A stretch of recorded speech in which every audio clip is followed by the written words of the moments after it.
In the damp back alleys of late 18th century London, you could walk down any cobblestone path and hear the crack of horse hooves, the rattle of a cart, and perhaps, if you were unfortunate, a faint metallic smell you couldn't place. Life was dismal and the nights darker than we can imagine today. This was a time before electricity, before modern policing, and before the word forensics meant anything more than a gut feeling. But there, under the yellowed glow of gaslight, a figure moved easily between two worlds, the manicured halls of royalty and the low murmur of the city's underbelly. This man, William Palmer, would become known in hushed tones as the Prince of Poisoners, yet in the medical community he was praised for his clean sutures and precise scalpel. You've likely never heard of him, and perhaps that's the strangest part of all. Palmer was born in 1824 in Rugeley, Staffordshire. Not London, not Edinburgh, Rugeley, a place of little consequence to the broader map of British history. His upbringing was rather ordinary, middle-class Anglican and soaked in the daily rituals of the industrializing English countryside. Young William showed an early interest in medicine, which was considered noble, if not particularly glamorous, at the time. Surgeons were a far cry from the respected physicians of today. In fact, the job bore more resemblance to butchery than anything else. Training involved dissecting cadavers with little oversight and performing operations without anesthesia, often in front of audiences. What drew William to this bloody trade is still debated. Was it ambition, a fascination with life and death, or was it something darker? At 17, he began an apprenticeship with a local medical practitioner, and by 1846, he'd enrolled at Guy's Hospital in London, a prestigious institution. There, surrounded by the ferment of modern medicine and the detritus of city life, he learned anatomy, chemistry, and pharmacy. He also learned how easily poison could disappear into a body. Palmer qualified as a licensed physician in 1846. He was 22 years old. By all accounts, his career should have been one of progress and status, but Palmer had a weakness: gambling. This wasn't the kind of gentleman's wagering done over port and cigars. Palmer gambled with the desperation of a man trying to fill a void. He placed bets on horses with borrowed money, often from patients or friends. He lived beyond his means, maintaining appearances while debts mounted behind the scenes. To settle those debts, Palmer turned to insurance. The mid-19th century saw the rise of life insurance as a financial safety net, but it was poorly regulated, and fraud was rampant. Palmer, with his medical license, could certify cause of death. That power proved too tempting. In 1847, Palmer married Anne Thornton, whose family came with some modest wealth. Over time, a string of deaths followed. Her mother, then her brother, then her herself, all under Palmer's care. Each time he signed the death certificate, and each time he collected insurance money. The patterns were so mundane they were ignored. It's one of history's many quiet truths. If you kill subtly, no one asks questions. Palmer was methodical. He used strychnine, a bitter alkaloid derived from the Nux vomica tree. In small doses, it could be nearly undetectable in a corpse. The convulsions it caused could be confused with tetanus or epilepsy. It wasn't until 1855, after the suspicious death of his friend and racing partner John Parsons Cook, that things began to unravel. Cook had just won a considerable sum betting on a horse. He and Palmer celebrated together over drinks. Within days, Cook was dead. Palmer had been seen preparing his drinks, managing his medicines, even sleeping nearby to care for him. The body stiffened unnaturally, a known sign of strychnine poisoning, though few recognized it at the time. What's particularly chilling isn't the method, it's the access. Palmer was trusted. He wore the white coat of a doctor. He knew exactly how much poison to use, how to present the symptoms as something else, and how to draft paperwork that closed every door. Despite mounting suspicions, Palmer remained untouchable for weeks. He had explanations, he had credentials, and England wasn't yet sure how to handle someone who weaponized their medical knowledge so precisely. You have to imagine the world he lived in. No DNA testing, no widespread fingerprinting, no refrigeration of corpses, and a class system that rewarded appearance and pedigree over truth. For every strange death that floated through Palmer's orbit, there was a plausible excuse and no real pushback. The public didn't quite know what to do with such a man. Eventually, the rumors grew loud enough that authorities were forced to exhume Cook's body. A forensic investigation was attempted, rudimentary by today's standards, and Palmer was arrested. He maintained his innocence, but the case drew national attention. This was no longer a small-town doctor. This was a royal surgeon with connections, on trial for cold-blooded murder. The press had a field day. The Times called him one of the most cold-blooded and dastardly villains that ever disgraced humanity. But even at trial, the evidence was far from perfect. There was no poison found in Cook's remains, just the testimony of those who saw Palmer act suspiciously and a general sense of unease. The question wasn't whether he did it, it was whether anyone could prove it. Palmer's defense leaned heavily on the lack of scientific proof, and they were right to do so. But public opinion had already shifted. A doctor who gambled away his money, whose family members died in his care, and who hovered a little too closely over a dying man's bedside, that was enough. So here we are, a man trained to save lives, accused of ending them for money. His tools, bottles, syringes, powders were not so different from those used by every doctor of the time, and that was part of the terror. Palmer didn't use daggers or brute force, he used trust. By the time the court reached its verdict in May 1856, the decision was more moral than medical. But was it justice? Or was it just a fear of what science and position could hide? You're now seated in a court chamber in 1856 London. The room is filled with whispers, shifting collars, and the occasional cough. Everything smells slightly of ink and sweat. There's no air conditioning. Just long wool coats and thicker tension. At the front of the courtroom stands William Palmer, slim, neatly dressed, his face bearing neither arrogance nor shame. If you squint, he looks like any other Victorian gentleman. But the murmurs tell another story. Behind those carefully composed eyes was a man accused of something society couldn't quite digest. He wasn't a raving madman. He didn't murder in alleyways. He wrote prescriptions. He took pulses. He walked calmly among the living, leaving death in his wake. This was no ordinary case. In fact, the trial of William Palmer was one of the first in Britain to hinge not on physical evidence, but on toxicology, a science still in its infancy. To understand how that mattered, you have to understand how little people trusted science back then, particularly when it tried to explain murder. When John Parsons Cook died after spending time under Palmer's care, suspicion alone wasn't enough. Palmer had prepared Cook's meals, administered his medications, and even handled his finances. But all of that was circumstantial. The real question was, could anyone prove Palmer had poisoned him? The Victorian world was just beginning to dabble in forensic analysis. Chemical testing for poisons existed, but lacked standardization.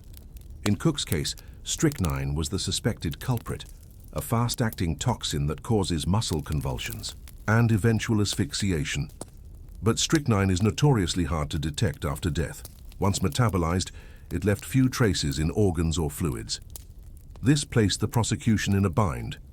So they brought in Alfred Swain Taylor, one of Britain's first prominent forensic toxicologists. Taylor had written extensively on poisons and their effects. He knew what strychnine could do to a body, but even he struggled to isolate any in Cook's corpse. Taylor's testimony was damning, but it wasn't exact. He couldn't say he found poison. He could only say the symptoms were consistent with poisoning. In today's courtrooms, that kind of vagueness would get shredded by a defense attorney. But in 1856, it held weight. Maybe too much. The trial was essentially a war between science and doubt. Could a man be sentenced to death on the assumption of poison? Palmer's defense attorneys said no. They pointed out that Cook had been drinking, heavily had taken opiates and other medicines, and may have suffered from natural causes. They grilled the toxicologists and questioned the chain of custody for the body. But the prosecution had something stronger, a narrative.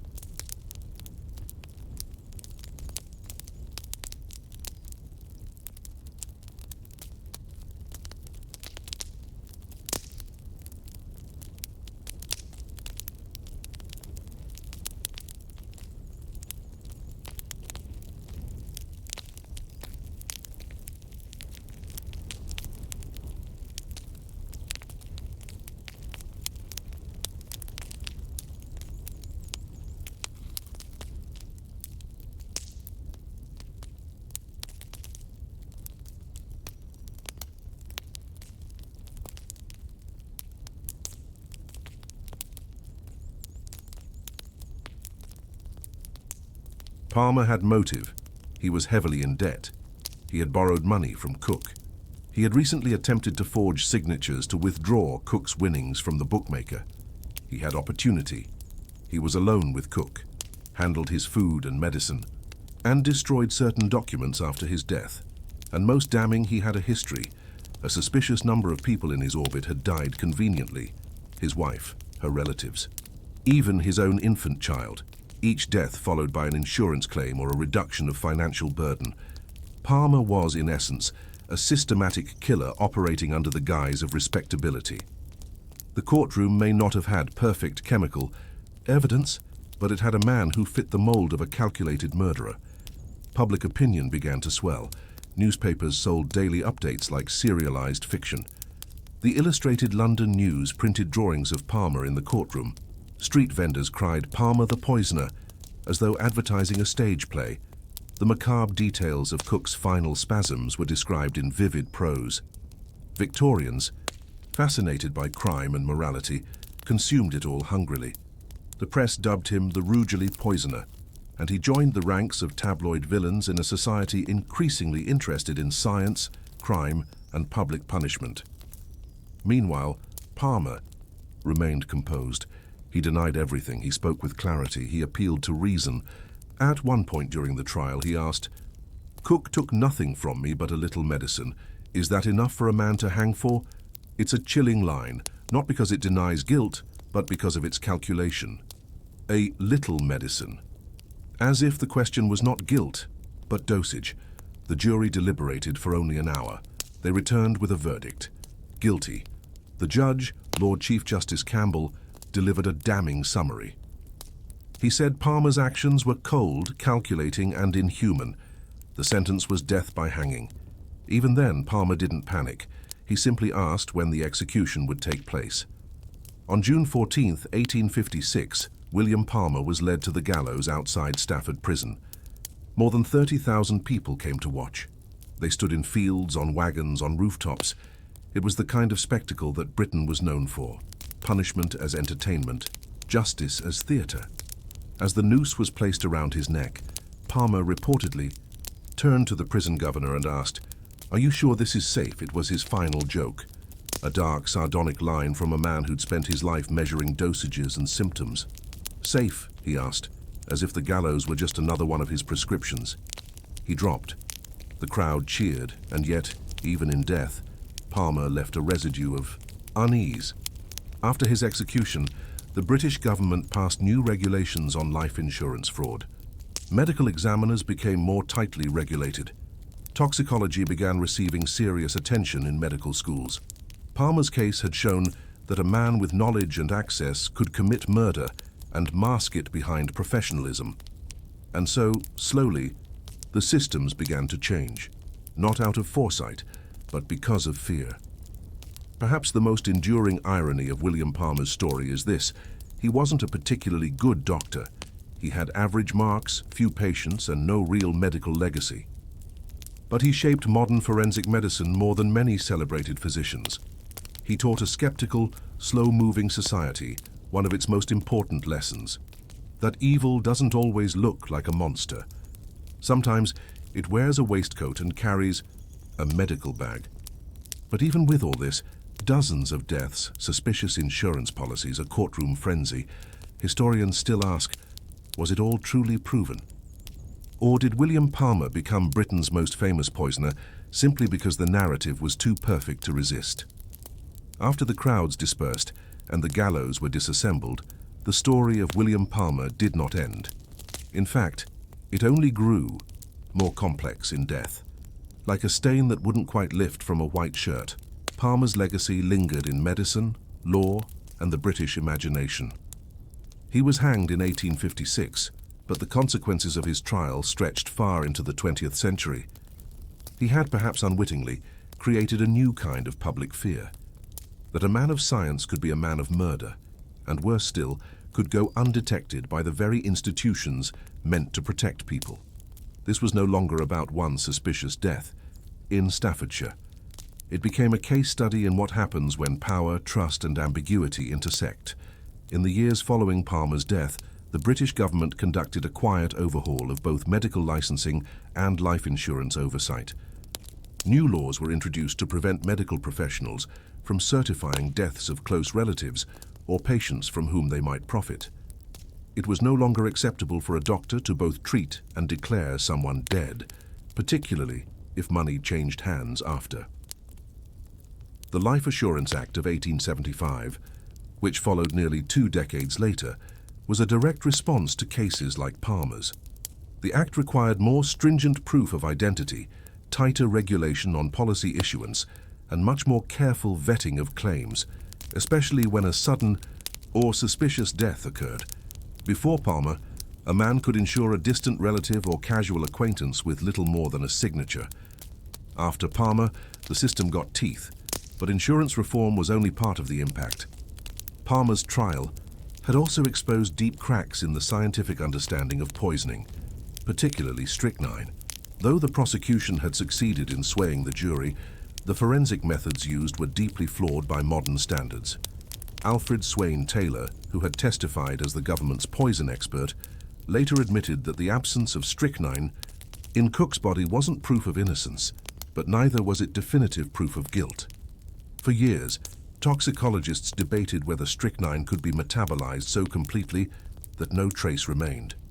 This uncertainty opened the door for a new generation of chemical detectives, physicians and chemists determined to find more precise, reliable tests. It accelerated the development of forensic toxicology in Europe, particularly the refinement of colorimetric tests for alkaloids like strychnine and morphine. Palmer's case also raised difficult questions about the boundaries of medical ethics. His dual role as caregiver and potential killer undermined the public's trust in physicians. The British Medical Journal, newly founded in 1840, began publishing articles discussing the moral responsibilities of doctors. Palmer's trial featured heavily in these conversations. One chilling theme kept recurring: how do you detect evil in someone trained to heal? The Palmer case helped initiate the movement toward what would later become formal medical ethics codes, ultimately culminating in clearer boundaries between clinical authority and legal accountability. It's important to remember that this era had no general medical council, no Hippocratic oath requirement, and no system of complaints or malpractice suits. Palmer operated in a vacuum of accountability. His existence helped define the need for oversight. In fact, the General Medical Council, GMC, which had only been created in 1858, 2 years after Palmer's execution, was partially shaped by the public's desire for stricter controls over who could practice medicine. Still, for all the bureaucratic reform and scientific development he inspired, William Palmer's case remains uneasy in historical memory. Why? Because we're still not sure just how many people he killed. Only one murder, Cook's, was ever proven in court. But investigators and journalists have connected Palmer to at least a dozen other deaths, most of them mysterious or untimely, often involving financial gain. His wife Anne, who died suddenly in 1854 after a brief illness. Palmer collected $13,000 in insurance payouts. His brother Walter, whose death wiped away debts. 4 of his children, each of whom died in infancy. Several patients and creditors who died after confrontations or business dealings with him. Each of these deaths on its own could be written off as tragedy, illness, or poor 19th century hygiene. But together, they form a chilling pattern. Yet no conclusive forensic evidence exists for any of them. The records are ambiguous, the bodies are long gone. The poisons, if present, were undetectable at the time. This is the strange historical space Palmer occupies, a man universally believed to be guilty, but with only one proven crime. And so his story became a kind of Victorian myth. Writers of the era turned Palmer into a cautionary figure. Charles Dickens, though never directly naming him, wrote disapprovingly of doctors who practiced economy with the scalpel. Wilkie Collins's The Moonstone and Arthur Conan Doyle's Sherlock Holmes both contain characters inspired in part by Palmer's cold calculation. In later decades, Palmer appeared in penny dreadfuls, sensationalized biographies, and true crime retrospectives. He became part of the cultural backdrop of a society both obsessed with and terrified by hidden evil. Even modern scholars tread lightly when discussing him. Some call him Britain's first serial killer. Others argue that the evidence is too thin, that he was a victim of class resentment, media sensationalism, and public fear of professional authority.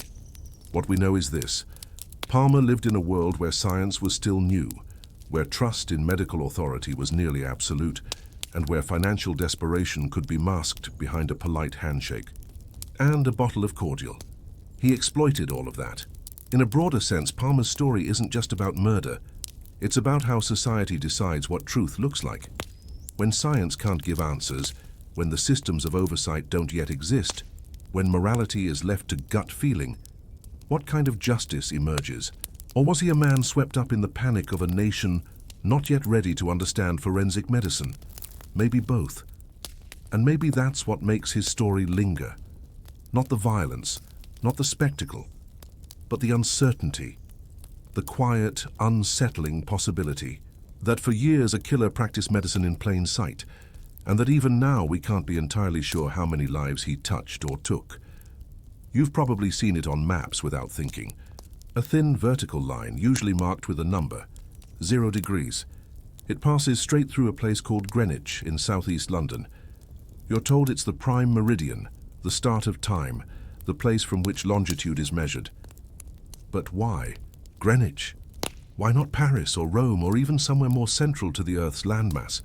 It turns out the decision had very little to do with astronomy and everything to do with tea, trade, and tedium. Like much of what shaped the modern world, it began not with a great moment, but with a series of small, inconvenient problems. The story of how Greenwich came to define global time is the story of how ships couldn't keep track of where they were and how solving that boring problem altered everything. Let's step back to the 17th century, a time when sailing ships were the backbone of every empire. The seas were bustling with merchant vessels, warships, and explorers, but navigation was a mess.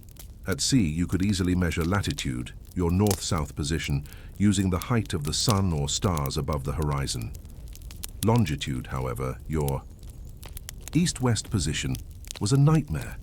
There was no reliable way to measure it without knowing the exact time at a fixed location, like a home port. Hand clocks at that point in history were charming but useless at sea.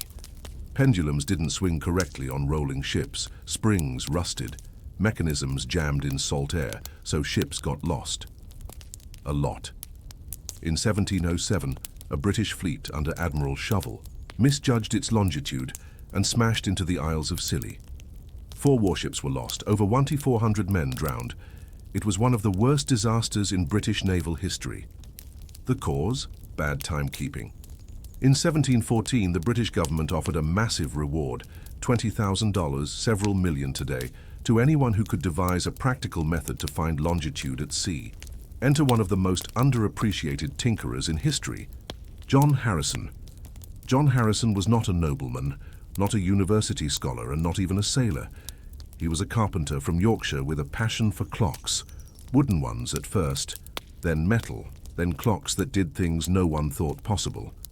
Harrison's genius wasn't in discovering something new, but in solving something nobody else wanted to bother with.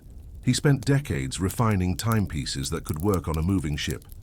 His 4th clock, known as H4, looked more like a large pocket watch than a ship's chronometer, but it worked. When tested at sea in 1761, it lost only 5 seconds on a transatlantic voyage. That was revolutionary. It allowed navigators to compare local time to Greenwich Mean Time and calculate their longitude with uncanny accuracy. Yet instead of rewarding him, the British government spent years denying Harrison his full prize. Committees were skeptical. They didn't like that a craftsman, not a Royal Navy officer or a university astronomer, had solved the problem. Harrison was eventually paid, though not the full amount, after 40 years of lobbying and demonstrations. He died in 1776, just as his clocks were beginning to shape maritime navigation, and through it all the Royal Observatory in Greenwich was the reference point. Established in 1675 by King Charles II, the Royal Observatory was meant to provide navigators with astronomical data. Its astronomers meticulously charted the stars and catalogued lunar movements. They produced something called the Nautical Almanac, first published in 1767, which became a global reference book for ships. It used Greenwich as its 0 point, not because it was central, but because the observatory's telescopes were already aimed at the sky from there. Still, for nearly a century, countries used different prime meridians. France used Paris. Some US maps used Washington, D.C. The Spanish sometimes used Madrid. The lack of standardization made global trade unnecessarily complex. Railways, which emerged in the 19th century, made things worse. Trains had strict schedules. But towns ran on local solar time, which could differ by minutes or even hours from place to place. England alone had dozens of times. Noon in Bristol was about 10 minutes later than noon in London. It sounds small, but for a train moving at 40 miles an hour, it was a serious hazard. The solution came gradually. Railways began using Greenwich Mean Time, GMT, as a standard. It wasn't mandated by law. It was adopted out of convenience. By the 1850s, most railway companies had switched to GMT, and stations across Britain hung synchronized clocks. People called it railway time, and it was the beginning of standard time zones. The world still lacked a single agreed-upon prime meridian, though, and as international trade grew, the need for one became urgent. So in 1884, representatives from 25 nations met in Washington, D.C. for the International Meridian Conference. Their goal: pick a single meridian from which to measure time and longitude. The French wanted Paris. The Americans floated their own options. But in the end, Greenwich was chosen.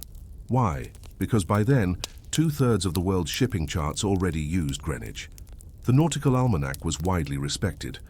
The Royal Observatory had published consistent data for over a century, and perhaps most importantly, Britain controlled much of the world's trade. Greenwich won. The vote was 22-1, with only France abstaining in protest. From that day forward, Greenwich Mean Time became the center of global timekeeping. Time zones were drawn east and west from that invisible line. Midnight in Greenwich became the anchor for the world's clocks. And still, if you visit Greenwich today, you can stand on a brass strip outside the old observatory, 1 foot in the eastern hemisphere, 1 in the western. Tourists line up to take photos, but the real prime meridian, as defined by satellites today, is actually about 102 meters to the east. Because of the Earth's slight wobble and the shift from optical to atomic timekeeping, the official line has drifted. But the symbol remains, a line through a quiet London park that changed the way we measure the planet. It's strange, isn't it, that the foundation of global navigation came down to clock mechanics, weather-worn observatories, and decisions made out of pragmatic convenience. There was no dramatic unveiling, just a series of minor adaptations that together changed the world. And perhaps that's the hidden lesson. The systems we rely on most, the very fabric of time itself, are often built not by grand visionaries, but by problem solvers too stubborn to stop tinkering. And yet, in all of this standardization, all this precision, a quiet question remains. If time starts at Greenwich, what does that say about everywhere else? As the 19th century crept forward, Britain found itself in a curious position. It had become the global epicenter of maritime trade and had, by popular use rather than decree, set the world's clocks to Greenwich Mean Time, GMT. But there was one problem. Knowing the time at Greenwich didn't help you unless you could access it. Before wristwatches, before satellites, and before smartphones whispered atomic precision into your pocket, sailors, merchants, and train conductors had to look or listen for time. The challenge was clear. How do you share the correct time in a world without radio or digital transmission? The answer involved a ball, a bell, and eventually a wire. Perched on a hill above the Thames, the Royal Observatory at Greenwich had one job: chart the heavens and produce precise astronomical tables. Every day, the observatory's astronomers used a telescope to record the exact moment the sun crossed the prime meridian, also known as solar noon. From this moment, all time calculations for GMT would be set. But what then? To bridge the gap between The observatory and the rest of Britain in 1833, a curious device was added to the rooftop of the observatory. A large red time ball mounted on a mast. Each day, precisely at 1 p.m., the ball would be raised halfway at 12:55, then all the way to the top at 12:58, and finally dropped at 1 p.m. sharp. Ships docked in the Thames would look toward the hill. When the ball dropped, they would synchronize their marine chronometers, critical for accurate navigation. This method was wonderfully low-tech, but effective, as long as the weather was clear and you could see the hill. But timekeeping couldn't rely on clear skies alone. Britain needed something more consistent. That solution came in part through something the Victorians were quite good at: laying cable.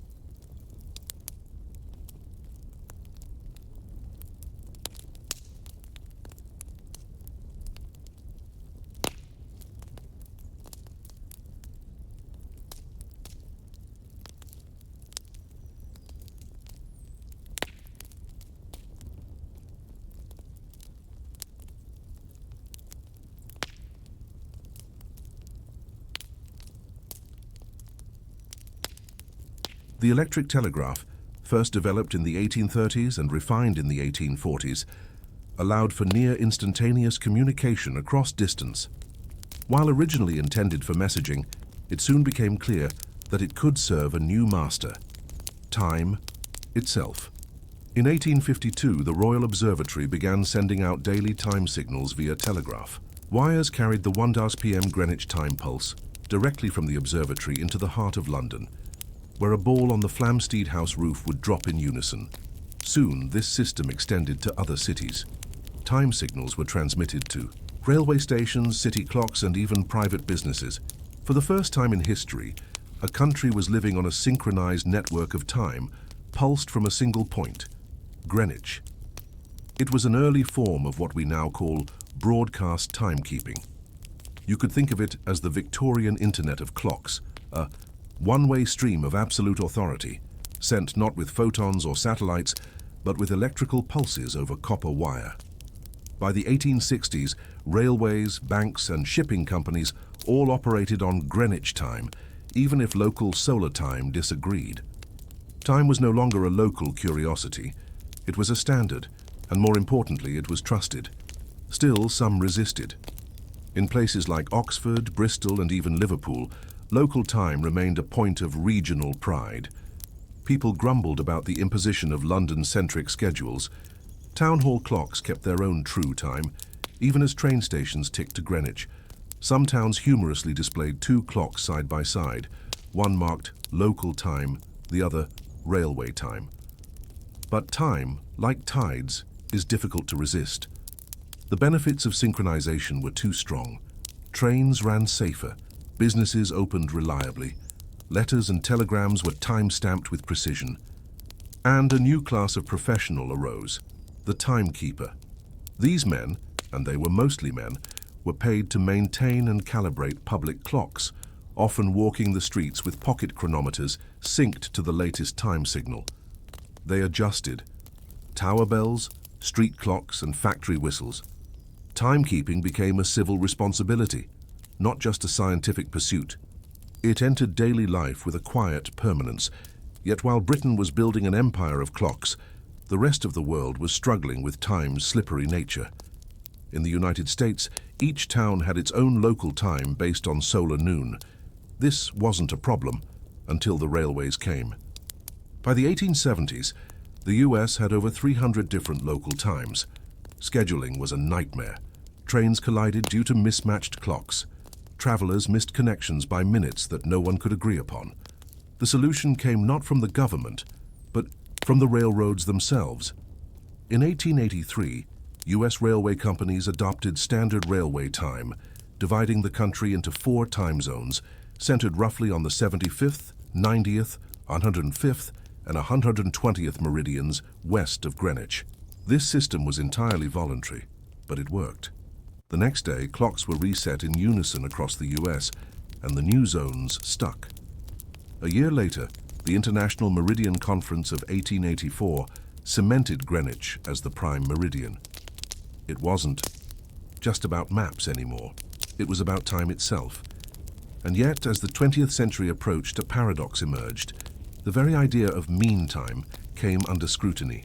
You see, the Earth doesn't rotate perfectly. Its speed varies slightly due to gravitational forces and axial wobble. So astronomers noticed that solar time, based on the sun's actual position, didn't always match mean time, a mathematically averaged time used for scheduling. And so began the march toward even more abstract precision. In 1924, the BBC began transmitting a radio time signal, those familiar 6 pips before the hour, synchronized with Greenwich. These signals spread across the world, giving everyone access to correct time no matter their longitude. In the 1950s, timekeeping went atomic. The development of cesium-based atomic clocks meant that time could now be measured with an accuracy of 1 second in millions of years. This led to the creation of Coordinated Universal Time, UTC, in 1960, which gradually replaced GMT as the global time standard. Greenwich was still the symbolic starting point, but atomic time had become the real master clock.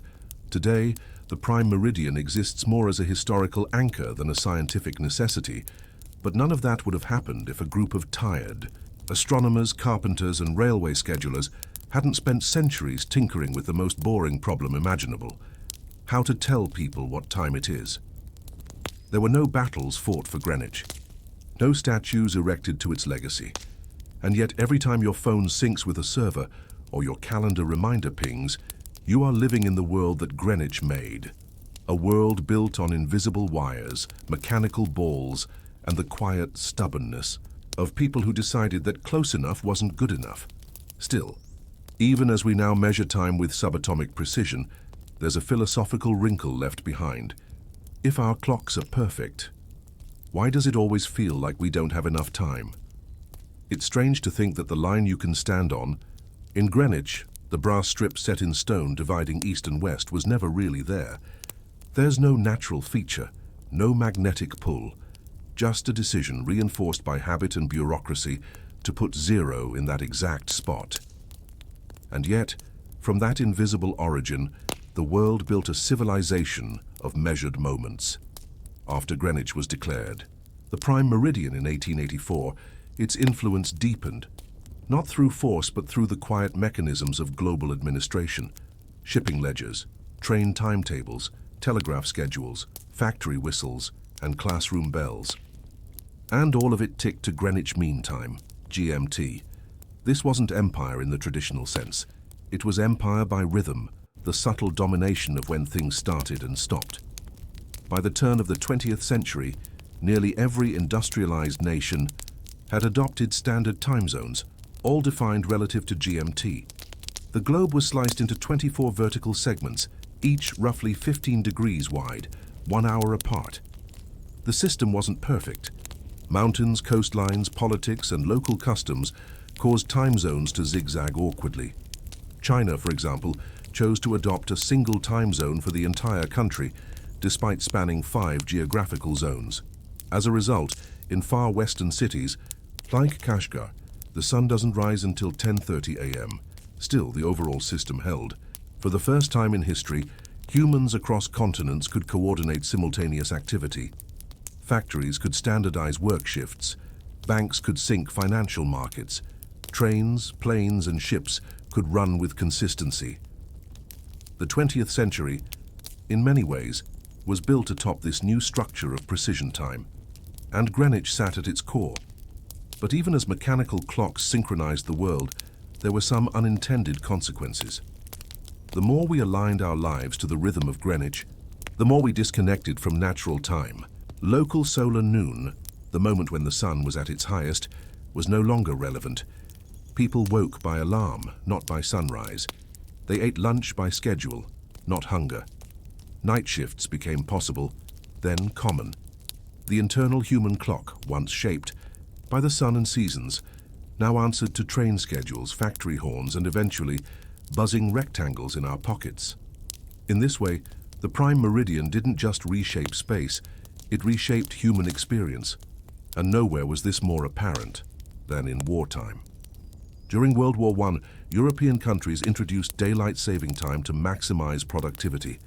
The idea was to shift the clock forward in summer so that more daylight fell during working hours. Britain adopted it in 1916, synchronizing the shift to Greenwich time plus 1 hour, GMT plus 1. Other nations followed. What had started as a geographic reference point had now become a political tool used to manage economies, energy, and morale. During World War II, time manipulation became even more extreme. Germany imposed Nazi time in occupied territories. Clocks in France, Belgium, and the Netherlands were forcibly adjusted to match Berlin's. Even after the war, many countries never fully reverted to their pre-war times. Time became not just a shared measurement, but a symbol of control. Meanwhile, the technological frontier was shifting. By the mid-20th century, the world began to question the precision of Greenwich Mean Time itself. Astronomers had known for decades that Earth's rotation wasn't entirely consistent. Tidal friction, atmospheric movement, and seismic activity caused tiny variations, enough to throw off precise instruments. The answer was found in the atoms themselves. In 1955, British physicist Lewis Essen constructed the world's first cesium atomic clock at the National Physical Laboratory, less than 20 miles from Greenwich. Unlike mechanical or astronomical clocks, the cesium standard was based on the vibration of atoms, an unwavering rhythm. In 1967, the second was officially redefined as the duration of 9,192, 631,570 periods of the radiation, corresponding to the transition between two levels of the ground state of the cesium-133 atom. Greenwich had seeded the modern world, but now time belonged to physics. In 1972, Coordinated Universal Time, UTC, replaced GMT as the global time standard. It retained Greenwich as its reference meridian, but it incorporated leap seconds to adjust for irregularities in Earth's rotation. It also depended on a network of atomic clocks scattered across the globe.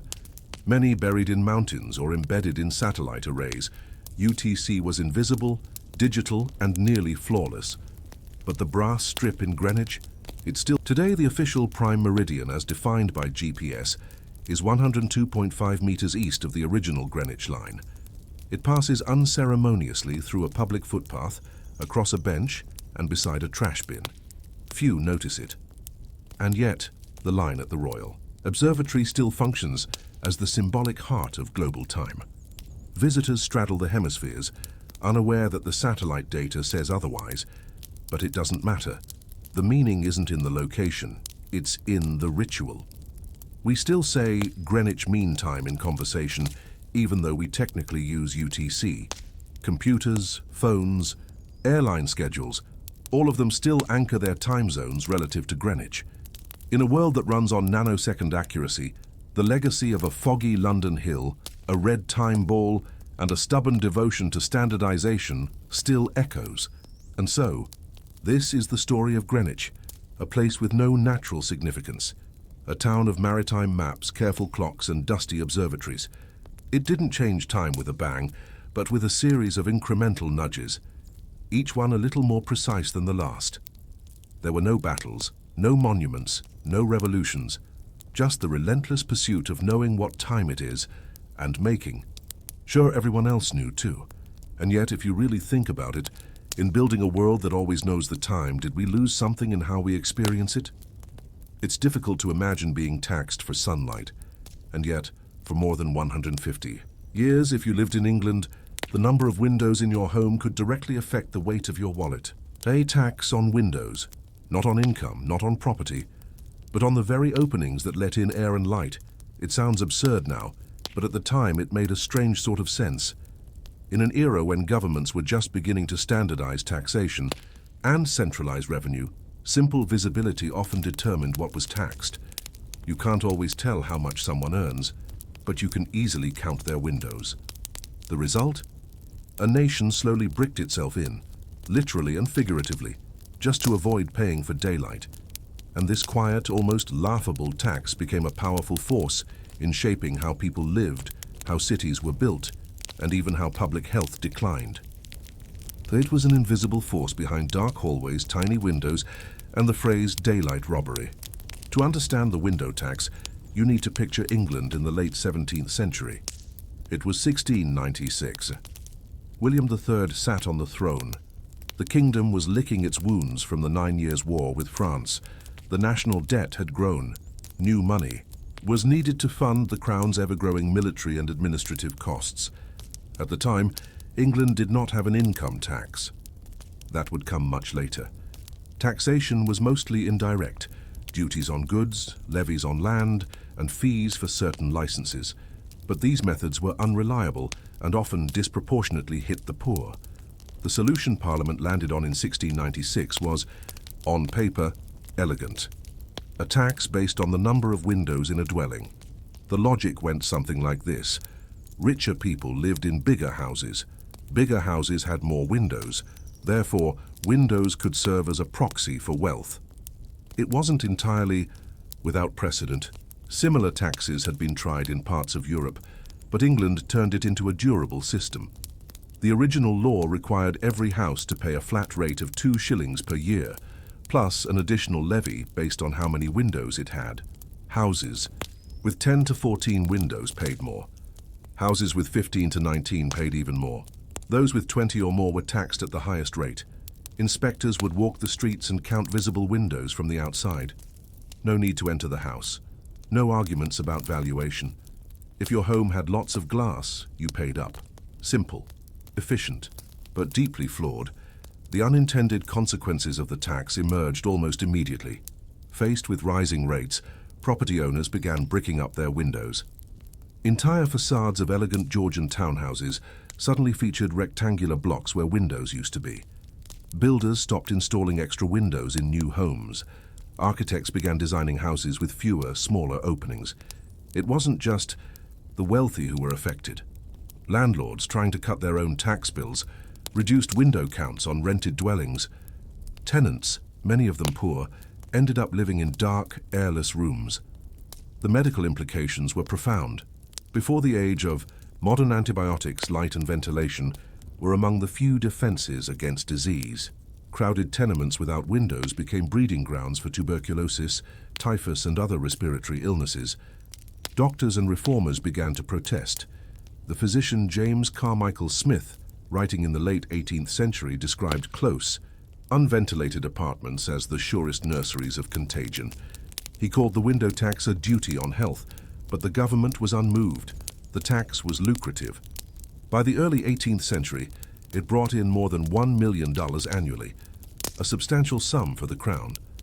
And so people adapted in increasingly desperate ways. In towns like London, Bristol, and Manchester, entire neighborhoods grew up with the window compromise.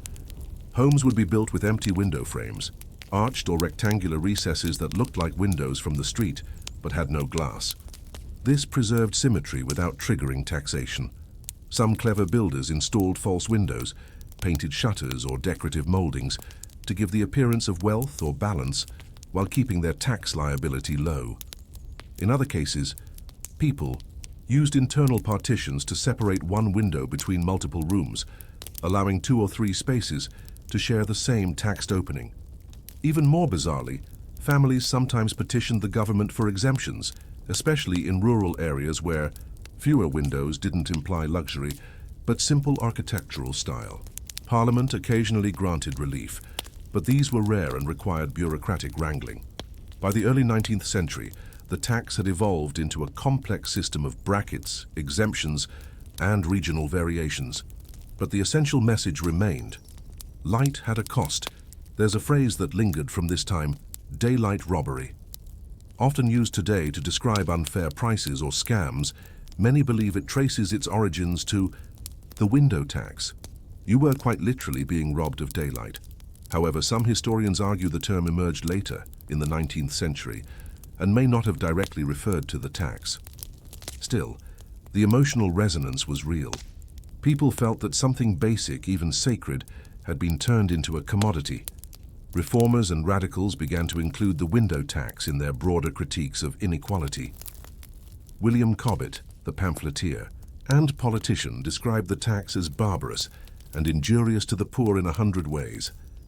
Charles Dickens in Bleak House depicted squalid rooms with high, narrow windows that barely let in any light, part of a broader critique of Victorian poverty and bureaucracy. The irony was that many of these dark rooms were found in London, a city then serving as the capital of the world's largest empire. Here, in the beating heart of global finance, were tenements without sunlight, because the Crown taxed windows more aggressively than some countries taxed land. Even more ironic was the way the tax persisted long past its usefulness. By the 1840s, it was increasingly clear that the window tax was regressive. Wealthy homeowners could afford the levy or hide their windows behind elaborate facades. Poor families, meanwhile, bore the brunt, living in unlit, unhealthy spaces. The rise of public health reformers and social critics pressured Parliament. In 1842, the income tax was reintroduced, this time more developed and targeted toward actual earnings. It offered the possibility of replacing older indirect taxes, but the window tax held on for another 8 years. Why? Because it was predictable. It required no assessment of income. It was simple to administer. And crucially, it was hard to cheat. You couldn't lie about how many windows you had. Inspectors could simply count. It was, in other words, a boring tax. But it worked until it didn't. Finally, in 1851, after growing pressure from reformers, doctors, architects, and public health officials, the government repealed the window tax. In its place came new forms of property-based taxation. But the damage had been done. Buildings remained bricked up. Designs had been altered for decades. Whole neighborhoods had grown accustomed to darkness. It would take another generation for architecture to re-embrace large windows, open light, and cross-ventilation. Some cities, especially in the industrial north, never quite recovered their daylight. Even today, you can walk through parts of Manchester or Leeds and see bricked-up window spaces on buildings that haven't functioned as homes for a century. The tax, long gone, left its mark in mortar and brick. So here is the story of a nation that for a century and a half quietly taxed the sun. It didn't cause riots, it didn't topple governments, but it reshaped homes, neighborhoods, and health. It took something universal and made it conditional. And the lesson is a peculiar one, that good intentions and simple solutions can still cause long shadows, especially when they block the light. Still, one wonders, if they hadn't repealed it, how long might people have continued to live in the dark?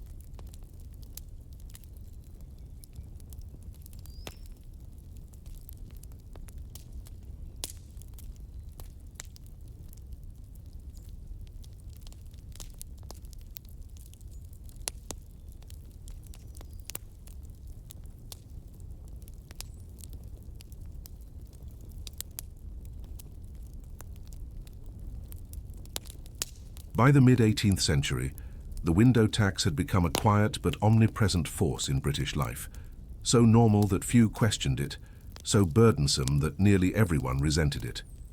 From Edinburgh to Exeter, homeowners bricked up openings, builders adjusted blueprints, and architects recalibrated their aesthetics. What had once been a tool for taxing wealth became a long-standing act of civic self-denial. It was a tax that didn't just alter behavior, it reshaped the face of cities. Walking down the streets of Georgian London, even today you can see its effects, uniform terraces with symmetrical facades, interrupted by curious squared-off stone or brick where a window clearly used to be. These are the ghosts of a tax code, frozen in masonry. But more than architectural oddity, the window tax began to compound the structural inequalities already built into British society. Let's be clear, this was never just a tax on rich estates with too many windows. Though originally designed to target the wealthy, who often had larger homes and grander designs, it was tenants, not landlords, who often felt the sting. Wealthier landowners found ways to absorb or maneuver around the tax. They could redesign internal layouts to ensure fewer rooms required windows, or simply pay the fee and enjoy their light. But for the growing urban working class, especially in cities like London, Birmingham and Glasgow, the window tax had consequences far beyond the financial. Tenements were already cramped, damp and poorly ventilated. When landlords began bricking up windows to avoid additional taxation, these dwellings became nearly uninhabitable. Studies from the early 19th century revealed that tuberculosis, also known as consumption, was rampant in windowless homes. Other diseases such as rickets, a result of vitamin D deficiency from lack of sunlight, became common in neighborhoods where the sun rarely penetrated the bricks. Public health officials began to speak openly of the tax as a public menace. One of the earliest formal calls to repeal the window tax came in 1810, in the form of a parliamentary report by Sir Henry Halford, a prominent physician. He argued that blocking ventilation was contributing to the spread of infectious disease. His warnings were echoed by local health boards and city officials, but the problem was systemic. The British government had grown addicted to the revenue. Even as the Enlightenment advanced rational science and new understandings of medicine, the window tax remained a stubborn relic, an outdated solution clinging to life out of bureaucratic inertia. There were small reforms. In 1747, properties with fewer than 7 windows were exempted from the tax, a nod to growing public pressure. Later revisions changed the number of chargeable windows or adjusted rates, but the structure of the tax stayed in place. Each change simply encouraged new strategies to dodge it. By the early 1800s, lightless rooms became a feature of many homes, internal chambers with no windows at all, used for sleeping or cooking. Shared windows became more common. Hallways and staircases might be lit by a single narrow pane, forcing residents to share visibility. In poorer areas, window openings were sometimes sealed with oilcloth or animal skin, allowing a bit of light, without incurring the tax. It was a society actively working to cheat daylight, and doing so at great cost to health and dignity. It wasn't just homes that suffered. Hospitals, workhouses and schools were also subject to the window tax. Institutions with limited budgets often sacrificed lighting in order to save money. In some cases, this meant that operating rooms, nurseries and classrooms were deliberately built with minimal windows or retrofitted to reduce exposure to sunlight. In an 1828 address to the Society for Improving the Condition of the Poor, a IDE physician noted, "We are in the pursuit of revenue darkening the very places wherein our sick and our children must reside. This is not economy, it is national self-harm." And the matter wasn't just physical. There was a symbolic cruelty to it all. To tax a window wasn't just to tax light or ventilation, it was to tax the basic connection between interior and exterior, between a person's private life and the outside world. The poor were told, in effect, that they could not afford the sun, and still the government resisted repeal. The problem again was predictability. The window tax, for all its faults, was stable. The income tax, when it was briefly introduced during wartime, was volatile and unpopular. Customs duties varied with trade, but windows didn't move. You could always count them. In this way, the tax remained a pillar of British finance long after it ceased making sense, and then, slowly, came rebellion. In Ireland, which had been brought under direct British taxation following the 1801 Act of Union, the window tax became a flashpoint.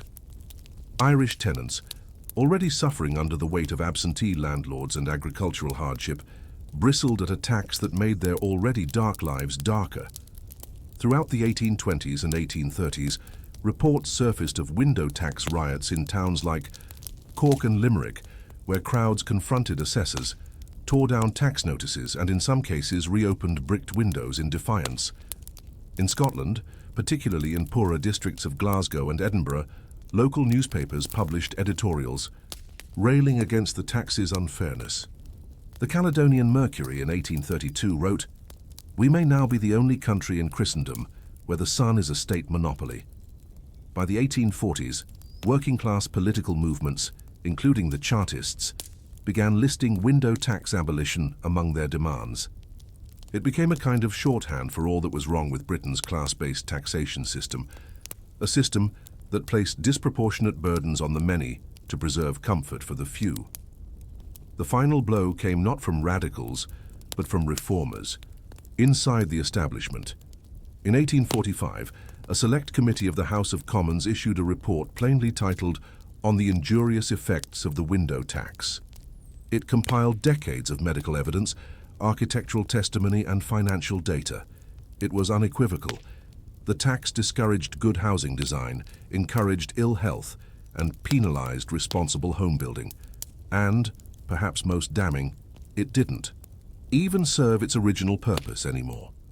By then, the upper classes had shifted their wealth into mobile assets, and newer taxes had replaced the need for a window levy. Public pressure grew. Letters poured in to the Chancellor of the Exchequer. In 1850, even Queen Victoria's advisors privately encouraged the Crown to consider ending it. Finally, in July 1851, under the government of Lord John Russell, the window tax was repealed. In its place, a house tax was introduced, based on property value rather than architecture. It was imperfect, but more equitable. For the first time in over 150 years, Britain's buildings were free to breathe again. What followed was, in many ways, a relighting of the nation. Architects began designing homes with larger windows. Hospitals and schools prioritized natural light. Builders reopened long-sealed panes. Tenements slowly transformed from brick boxes into something closer to livable housing. And perhaps most importantly, the principle was reasserted, that access to light and air was not a luxury but a necessity. The ripple effects were subtle but lasting. Future housing reform laws, such as the Public Health Act of 1875, would make window size and ventilation minimums a matter of law. The rise of urban planning, building codes, and even garden city movements can trace their lineage in part to the shadow left by a tax on light. Yet a question still lingers in the stonework of old cities where bricked-up windows remain. How much damage was done while the nation stumbled through the dark? When the British Parliament officially repealed the window tax in 1851, the announcement was quiet, almost clinical. There were no parades, no symbolic smashing of bricks, no ceremonial return of the sunlight. And yet, the decision marked the end of a social policy that had left a deeper physical and psychological impression than most realized. For more than 150 years, England had taxed its population on a simple metric: how much light they allowed into their lives. With the law off, the books, there was a collective sigh, but no immediate transformation. Because while taxes can be repealed with a signature, architecture takes much longer to forget. Across London, Glasgow, Liverpool, and Bath, building owners now faced a choice. They could reopen their windows, sometimes simply by removing a layer of bricks. Others might need to reconstruct entire sections of their facades, but not everyone acted quickly. Some didn't have the funds, others had grown used to the darkness, and some buildings had simply decayed past the point of restoration. It was the younger generation of architects who led the way. Freed from the constraints of taxation, they began embracing large, wide-pane windows, skylights, and open-plan interiors. The Victorian era, which followed shortly after the repeal, became known for buildings filled with natural light and ornate glasswork, greenhouses, conservatories, and arcades. In this sense, the end of the window tax did not just remove a burden, it unleashed a new architectural identity. But the tax left behind something more subtle and perhaps more damaging: the normalization of inequity.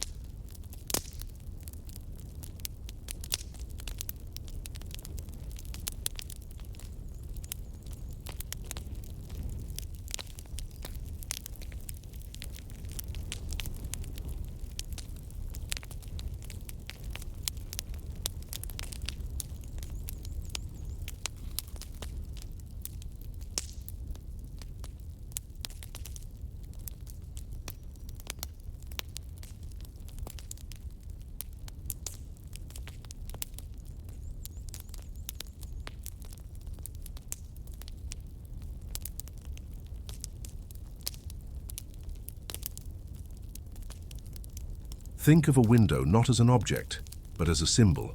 Throughout the 18th and early 19th centuries, to have many windows signaled not just wealth, but permission. It was a display of status, a public marker of comfort and privilege. To live in a house with blocked or missing windows, on the other hand, was a quiet admission of poverty or struggle. In this way, the window tax helped reinforce the growing division between classes, etched directly into the urban landscape. If you walked down the street in 1840s London, you could read a building's financial story at a glance: windowed or walled up, airy or airless. Open or closed, this effect didn't go away overnight. Even after the tax was repealed, new housing developments often retained the tight, efficient patterns born of the window counting years. In working-class neighborhoods, large windows remained rare, not because they were taxed, but because the expectation had vanished.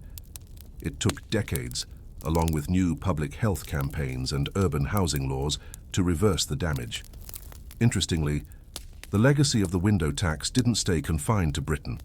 In France, under Louis XIV, a similar window tax had existed, though it was repealed far earlier, in 1798, during the Revolution. In Italy, the Kingdom of Sardinia levied a window tax well into the 19th century. Russia, too, briefly experimented with it under Peter the Great, but nowhere was it so rigidly implemented, culturally absorbed, and architecturally embedded as in Britain. It became, in effect, a uniquely British example of the state imposing itself on domestic space, transforming the aesthetic and practical logic of homes. It was also an early lesson in what economists today call perverse incentives, when well-meaning policies produce unintended and often opposite effects. The intent was simple: find a fair way to tax the wealthy.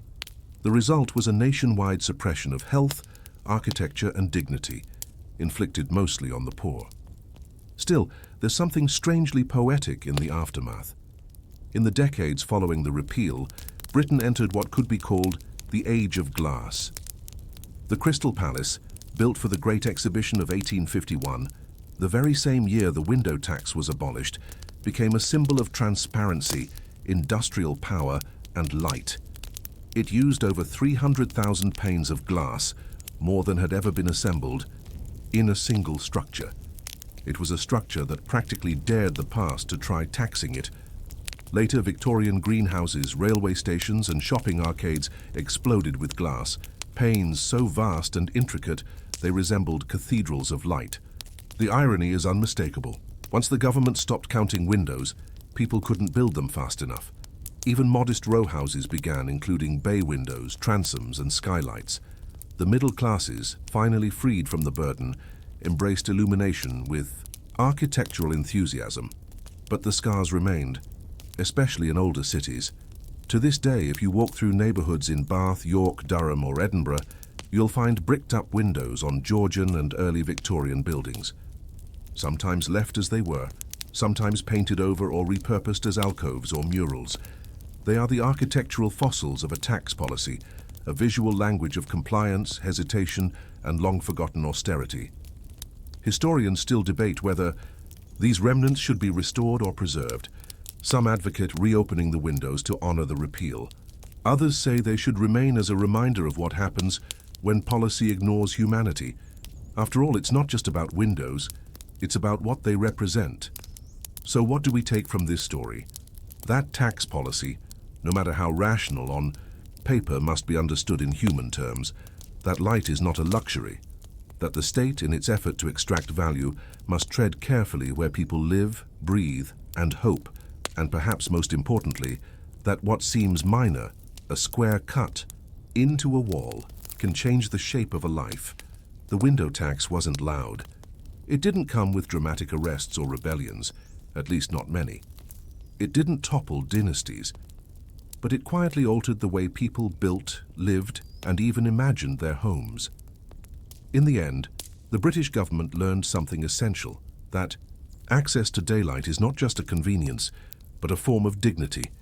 Still, as you pass a sealed window in an old street and trace its outline with your eyes, you might ask, what other parts of our lives are still shaped by rules we've forgotten, but never quite repaired? You're standing on the deck of a ship in the mid-18th century. It's early morning. The ocean stretches endlessly around you. The sky is clear, the wind steady. You check the angle of the sun, your charts, your compass. You know how far north or south you are. Latitude is easy. The North Star, the midday sun, they don't lie. But your longitude, your position east or west, remains a mystery, and that is a problem. Not a mild inconvenience, but a danger that could kill you, wreck your ship and sink your entire voyage. This is the longitude problem, and it defined seafaring life for centuries. It was not a riddle of mathematics or courage. It was a riddle of time, of how to measure it, preserve it, and carry it across the sea. And it would take an English carpenter named John Harrison, a man with no formal education and no naval experience, to solve it with tools so precise they would dazzle even the most hardened skeptics. But before the solution, there was the problem, and it came with blood. For centuries, sailors had ways of measuring latitude with decent accuracy. They used instruments like the sextant, the quadrant, and the cross-staff, aligning the sun or stars with the horizon. They learned how to account for the tilt of the earth and the time of year. Even ancient mariners could estimate their position north or south of the equator. But longitude was another story. Longitude required knowing how far east or west you were from a fixed point, say Greenwich or another reference meridian. But the Earth rotates 15 degrees every hour. To determine your longitude at sea, you had to know two things: what time it was where you were based on the position of the sun, what time it was at a fixed location, like Greenwich. That second part was the challenge. How do you carry accurate time with you? Mechanical clocks of the 17th century were not seaworthy. Pendulums swung erratically on a moving ship. Springs rusted in salty air. Temperature changes made metal parts expand and contract. The best clocks in Europe could lose several minutes a day, useless for determining longitude, where 1 minute of error meant 15 nautical miles of navigational drift, and drift meant disaster. In 1707, the Royal Navy suffered a catastrophe that shocked the nation. A fleet led by Admiral Sir Cloudesley Shovel, returning from action off the coast of France, lost its bearings while navigating the English Channel. The navigators misjudged their longitude by dozens of miles. In the dead of night, 4 ships struck rocks in the Isles of Scilly. Over 1,400 men died, including Shovel himself, though legend says he survived the wreck only to be murdered on shore by a woman who stole his emerald ring. The loss was so severe that Parliament took action.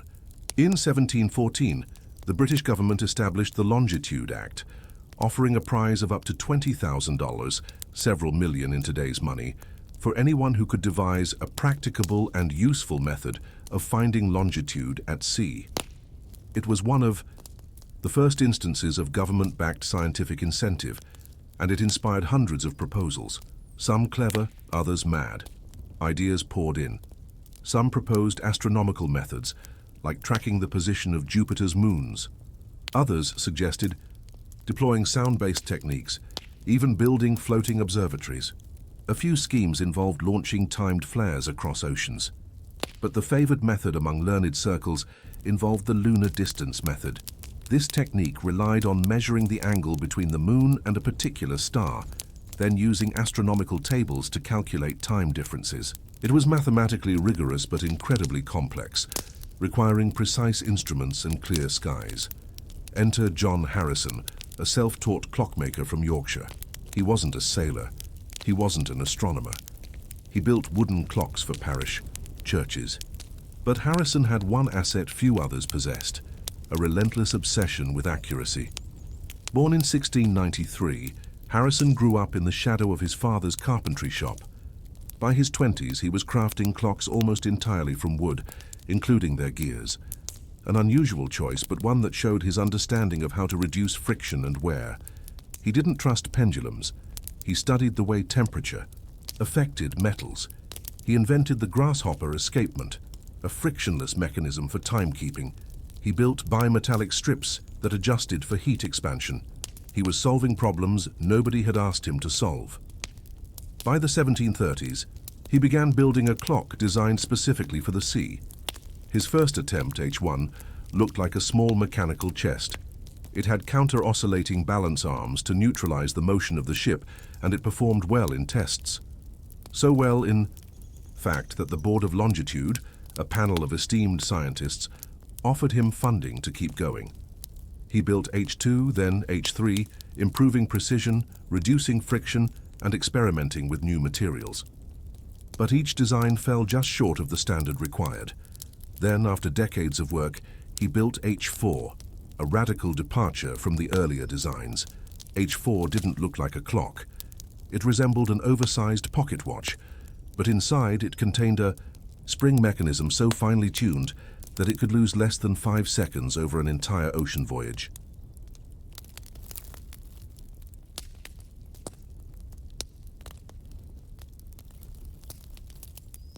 In 1761, the H4 was sent on a sea trial aboard the Deptford to Jamaica. When it returned, it had performed extraordinarily. Harrison's clock had helped the crew determine their longitude within 18 miles, well within the requirement for the E prize, and yet he wasn't paid. The Board of Longitude, led by astronomer Neville Maskelyne, was skeptical. They argued that Harrison's son William, who had accompanied the voyage, may have influenced the results. They insisted on more tests. They wanted the design disclosed in full. Harrison complied. They asked for revisions. He complied again. Still, the money didn't come. Maskelyne, a staunch supporter of the lunar distance method, seemed unwilling to accept that a carpenter's mechanical device had outperformed astronomical charts. It wasn't just science, it was status. Harrison, by now in his 70s, was exhausted and furious. He appealed directly to King George III, who tested the watch himself at the Royal Observatory. When it passed the King's personal inspection, Parliament was shamed into action. In 1773, after nearly 60 years of work, John Harrison was awarded $8,650, not the full prize, but a substantial amount. He died 3 years later, vindicated, but embittered. What he left behind was not just a set of mechanical marvels, but a new era of navigation. By the late 18th century, ship chronometers, descendants of Harrison's designs, became standard equipment on naval and merchant vessels. They allowed captains to know exactly where they were, even in the middle of vast oceans. The British Navy, armed with this ability, became unmatched in its reach. Empire, trade, and war all operated with a new precision. And Harrison, once a provincial tinkerer, became a founding father of scientific instrumentation. But there's something deeper in his story than engineering alone. This was a man who measured shadows, not in the poetic sense, but literally. He made sense of time by tracking what moved, what drifted, what flexed. His genius wasn't just technical, it was personal. He succeeded not by inventing something out of nothing, but by refusing to accept that good enough was good enough. And yet, even today, we still wrestle with his story. Why did it take so long for his work to be recognized? Was it simply the conservatism of the scientific establishment, or was there something inherently threatening in the idea that truth could come from outside the academy? Maybe the bigger question is, what other problems might we solve if we gave more time to those who work quietly in the margins? By the time John Harrison completed H4, the fourth of his longitude timepieces, the challenge of navigating the world's oceans had finally met its match. Not in the halls of Oxford or the towers of Greenwich, but in the hands of a self-taught Yorkshireman who trusted springs and gears more than telescopes and stars. But the invention of H4 wasn't the end of the longitude problem. It was the beginning of a new kind of trust, one where captains, merchants, and entire empires would depend on machines to tell them where they were. And in the 18th century, that was no small leap of faith. Let's begin by remembering how revolutionary this was. For centuries, the idea of knowing your longitude at sea had been more hope than fact. Navigation charts were filled with guesswork. Dead reckoning, a method of estimating your position based on speed and direction over time, was as much art as science and prone to compounding errors. Weather could throw you off course. Miscalculations could put your ship dozens, even hundreds of miles from where you thought you were. And when landfall mattered, when reefs, rocks, and coasts were often your next encounter, that uncertainty killed. With H4, Harrison changed that equation. This watch didn't simply keep time, it carried Greenwich Mean Time across the sea. If a sailor could compare that reference to the local noon, determined by the sun's position, they could calculate the difference in hours and convert that directly into degrees of longitude. 1 hour, 15 degrees. Simple math, once you had the right time. The key was consistency.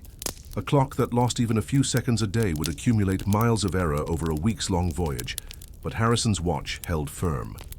And that changed everything. After the Deptford voyage to Jamaica proved H4's precision, the results should have spoken for themselves. But Harrison ran into the immovable force of academic gatekeeping. The Board of Longitude, made up of scientists, naval officers, and government appointees, was initially created to evaluate proposals and award prizes. But it quickly became a gatekeeper of legitimacy. Its preferred method for solving longitude, the lunar distance method, had champions in high places, particularly the royal astronomer Neville Maskelyne. Maskelyne wasn't a villain. He believed deeply in the power of astronomy to solve practical problems. And to his credit, the lunar method did work, if you had clear skies, stable hands, and the time to do complex trigonometric calculations while the sea pitched under you. But it had limitations. It took skill. It was slow.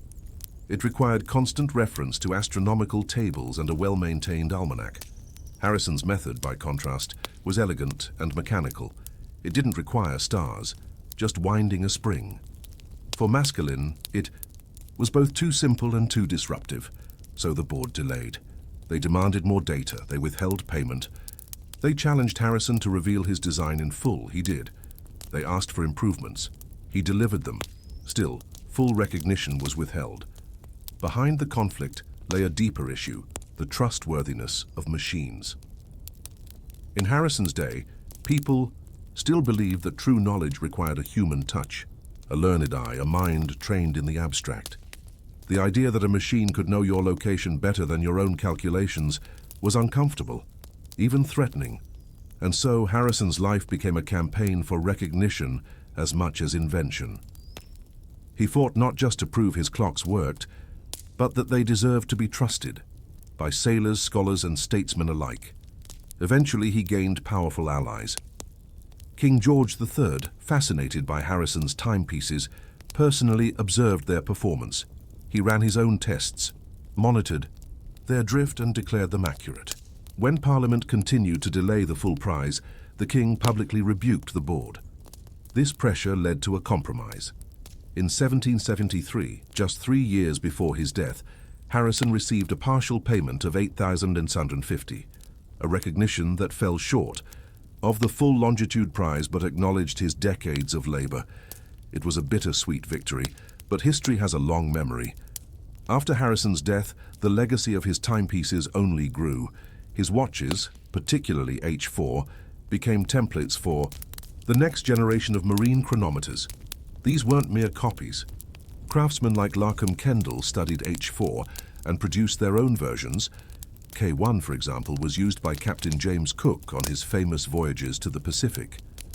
Cook, a skilled navigator, became a vocal supporter of the chronometer, praising it as our never-failing guide. As chronometers became more affordable and reliable, they spread rapidly through the Royal Navy, merchant fleets, and eventually the navies of other European powers. By the early 1800s, it was unthinkable to launch a transoceanic voyage without a trusted timekeeper on board, and that trust rippled outward. With accurate longitude, nautical charts improved. Harbors could be mapped precisely. Reefs and islands could be placed correctly on maps. Shipping lanes could be optimized. Travel times shortened. In fact, the commercial expansion of the British Empire, with its far-flung ports, coordinated convoys, and globe-spanning communication routes, relied heavily on chronometric navigation. Even warfare changed. Naval commanders could now rendezvous more precisely, patrol distant coasts with confidence, and plan attacks based on fixed coordinates. In a strange twist, the clock became an instrument of conquest, but Harrison's invention didn't stay. At sea, it quietly transformed land-based systems too. Accurate timekeeping became essential for railways, telegraphs, and eventually electrical grids. As society became more synchronized, the demand for reliable time extended far beyond the sea. The chain reaction was clear. Harrison's chronometer solved longitude. Longitude improved maps and trade. Trade fueled empire. Empire demanded even better coordination. Coordination required precise time everywhere. What's remarkable is how little Harrison asked for. He didn't seek glory. He didn't build a company or a patent empire. He just wanted acknowledgement that a humble carpenter could do what kings and scholars had failed to do, and in that he offered something even more lasting than his clocks, a model for quiet genius. His story reminds us that revolutions don't always arrive with banners and trumpets. Sometimes they tick quietly beneath a dial. Sometimes they take decades. Sometimes they sit ignored in the corner of a government office while the world sails past them in ignorance. But they endure. Today, Harrison's original sea clocks, H1 through H4, are housed at the Royal Observatory in Greenwich. Visitors peer into their cases, marvel at the ornate gears and brasswork, and try to imagine how something so small could have reshaped the entire globe. Each clock still works. They are wound and maintained with reverence, not just for their mechanical beauty, but for what they represent, a moment in history when time became geography, and when certainty replaced estimation. But the clocks don't speak. They don't explain themselves. They just keep time. And so we ask ourselves, how many quiet geniuses have we missed simply because their solutions didn't come from the right kind of mind?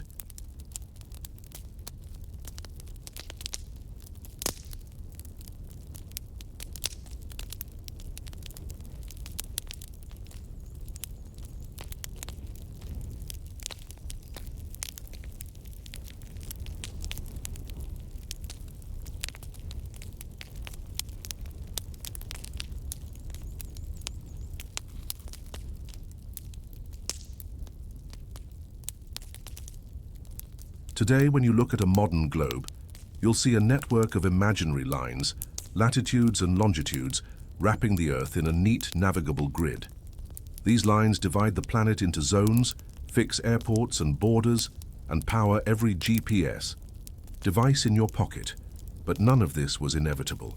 These lines exist because one man nearly 3 centuries ago refused to believe that certainty was only for scholars and that precision was beyond the reach of craftsmen. John Harrison, clockmaker and outsider, didn't just solve a technical problem. He changed the way humans understand their place in the world, spatially and philosophically. In the decades after Harrison's death in 1776, the marine chronometer became one of the most important but overlooked technologies of the modern world.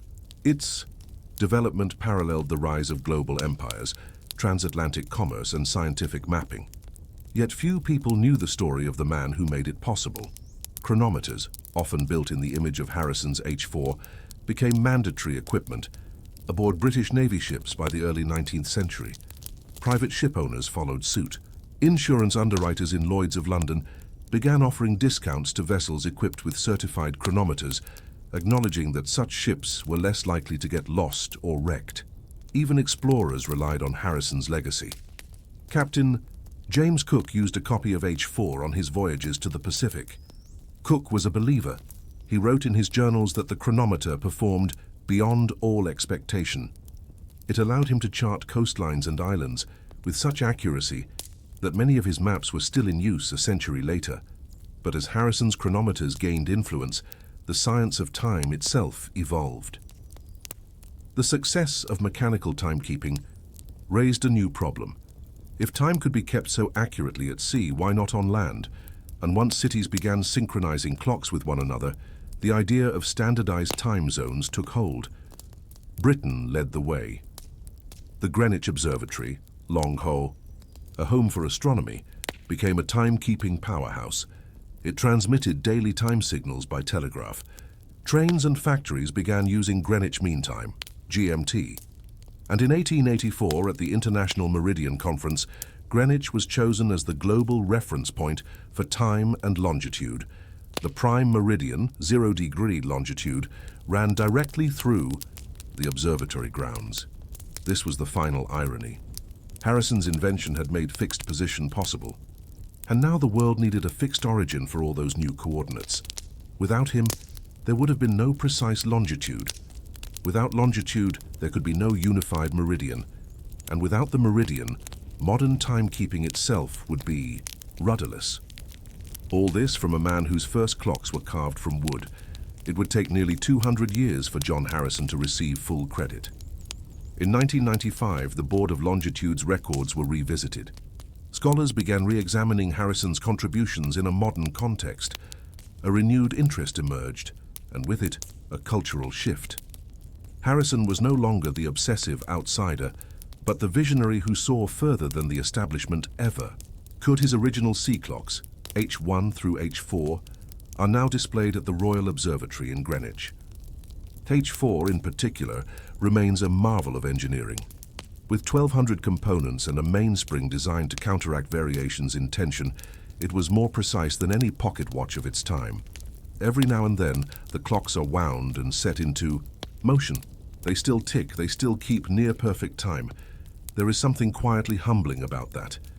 These machines, born in an age of empire and sail, still function in an age of satellites and digital seconds.